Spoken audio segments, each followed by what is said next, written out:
Punishment of fraud under section 447. Amount involve in fraud. Fraud के case में कितना amount आपका इन्वॉल्व है वो फर्स्ट चेक करेंगे.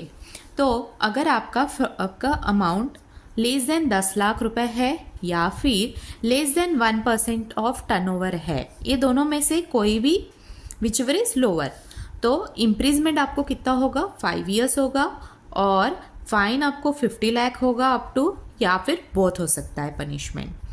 देन अगर अमाउंट 10 लाख है या फिर 10 लाख के ऊपर है या फिर 1% ऑफ टर्नओवर है, ये दोनों में से विचएवर इज लेस है, तो अगर आप उसमें दो केसेस है, that is public interest involve है या फिर पब्लिक इंटरेस्ट नॉट इन्वॉल्व है.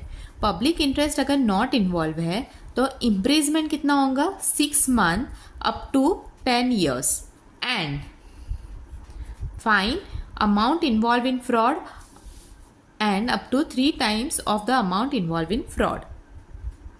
And in case of public interest involved है तो imprisonment 3 years होगा up to extend to 10 years हो जाएगा एंड फाइन सेम है. जो पब्लिक इंटरेस्ट नॉट इन्वॉल्व है तो सेम फाइन इसके लिए है.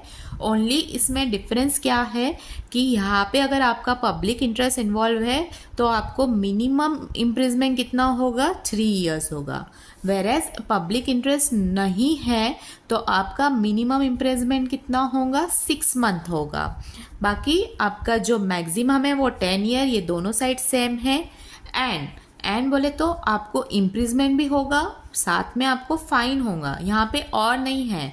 जनरली एग्जाम में ये क्वेश्चंस आता है और उसमें अपन ये कंडीशन देखना बहुत ज़रूरी है. एंड ओके, और फाइन कितना है, अमाउंट इन्वॉल्व इन फ्रॉड, यानी आपका अमाउंट कितना इन्वॉल्व हुआ है, that is minimum amount and extend to 3 times the amount involve in fraud. 3 times बोले तो आपका फ्रॉड में अगर 5 लाख है तो उसका 3 times कितना हो जाएगा 15 lakhs. इतना मैक्सिमम अमाउंट तुमको पे करना होगा फाइन के लिए. Okay, same fine is applicable to that is public interest not involve है. Same understood.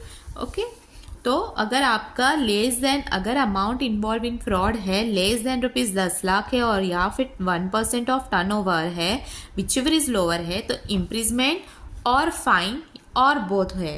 वेरएज एटलीस्ट अगर आपका एटलीस्ट 10 लाख है या फिर 1% ऑफ टर्नओवर है तो यहाँ पे इम्प्रिजमेंट एंड फाइन रहेगा. ओके, और यहाँ पे दो कंडीशन है, that is public interest involve and public interest not involve. और ये दोनों में ओनली क्या डिफरेंस है, ओनली इम्प्रिजमेंट का डिफरेंस है. मिनिमम इम्प्रिजमेंट अगर पब्लिक इंटरेस्ट इन्वॉल्व है तो 3 years होगा और मैक्सिमम तो 10 years है, that is. And public interest not involve है तो इम्प्रिजमेंट मिनिमम कितना हो जाएगा 6 months होगा. Right, understood.